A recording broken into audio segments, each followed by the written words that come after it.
Azərbaycanlı bir zabitin Fransanın milli qəhrəmanı olduğunu bilirdinizmi?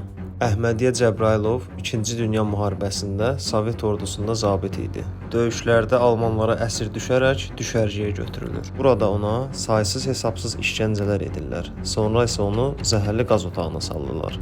Orada gizlətdiyi yaylıq ilə qurtulur.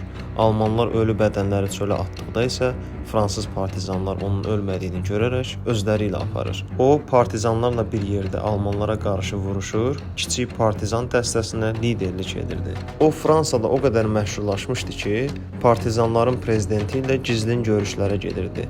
Hətta bir dəfəsində kilsədə gizli görüş zamanı prezidentin həyatını belə qurtarmışdı. Müharibə bitdikdən sonra partizanların prezidenti ona hərbi medal verir və o paradda generallardan belə qabaqda gedirdi. O, Azərbaycana geri qaydanda Sovet hökuməti ona və medalına inanmır. Onu casus kimi görüb həbsə atır.